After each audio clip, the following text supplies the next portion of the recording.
सरकार के प्रयासों के परिणाम स्वरूप हाल ही में केन बेतवा नदी लिंक परियोजना Ken Betwa river link project KBLP को वन संबंधी अंतिम मंजूरी मिल गई है। यद्यपि परियोजना को वनों से संबंधित मंजूरी प्राप्त हो चुकी है, लेकिन वन्य जीवों से संबंधित मंजूरी भारत के सर्वोच्च न्यायालय में जांच के अधीन है। इस परियोजना के लिए वन संबंधी मंजूरी के लिए 2 प्रमुख शर्तों को पूरा करना आवश्यक है। पहला, इसकी नहर को पुनः व्यवस्थित करना और दूसरा, प्रस्तावित बिजली घरों को वन भूमि से दूर स्थानांतरित करना, क्योंकि इन दोनों ही मामलों के साथ संभावित पर्यावरणीय प्रभाव भी जुड़े हुए हैं। परियोजना के विषय में परिचय। KBLP नदियों को जोड़ने की राष्ट्रीय परिप्रेक्ष्य योजना नेशनल पर्सपेक्टिव प्लान NPP के तहत पहली परियोजना है।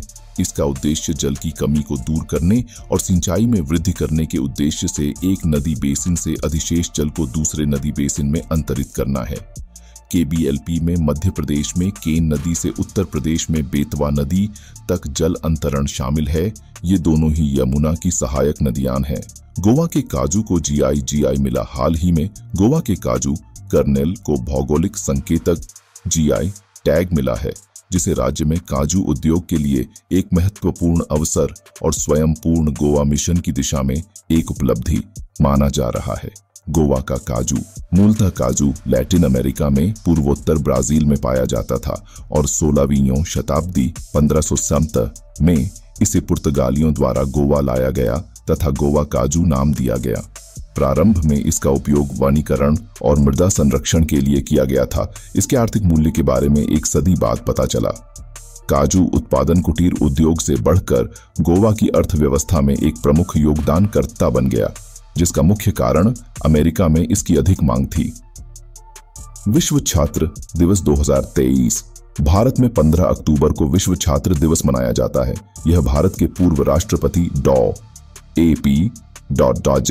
अब्दुल कलाम की जयंती के उपलक्ष्य में मनाया जाता है। शिक्षा के क्षेत्र में डॉ. कलाम के उल्लेखनीय योगदान और युवाओं को प्रोत्साहित करने के लिए उनके समर्पण के सम्मान में वर्ष 2010 से वैश्विक स्तर पर विश्व छात्र दिवस मनाया जाता है। एक महान शिक्षक, प्रख्यात वैज्ञानिक और महान राजनेता डॉ.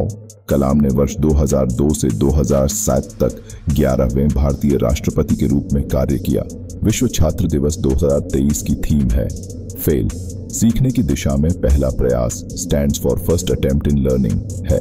राष्ट्रपति कलाम का मानना था कि जीवन में सफल होने और परिणाम प्राप्त करने के लिए आपको 3 शक्तिशाली शक्तियों इच्छा, विश्वास एवं अपेक्षा को समझना तथा उन पर काबू पाना होगा। ओलंपिक में 5 नए खेल शामिल। हाल ही में अंतर्राष्ट्रीय ओलंपिक समिति मुंबई में आयोजित IOC का सत्र ने Olympic games Los Angeles 2028 LA 28 की आयोजन समिति द्वारा प्रस्तावित ओलंपिक खेलों में 5 नए खेलों को जोड़ने के प्रस्ताव को स्वीकार कर लिया है। LA 28 के कार्यक्रम में cricket, T20, baseball, softball, flag football, lacrosse और स्क्वैश खेलों को शामिल किया जाएगा। ओलंपिक खेल IOC के संरक्षण में आयोजित किए जाते हैं। IOC की स्थापना जून 1874 में हुई थी तथा यह एक स्वतंत्र गैर लाभकारी अंतर्राष्ट्रीय संगठन है। ओलंपिक राजधानी स्विट्जरलैंड के लॉजेन में स्थित यह समिति पूर्ण रूप से निजी तौर पर वित्त पोषित है। हमारे चैनल को सब्सक्राइब करें और वीडियो को लाइक जरूर करें।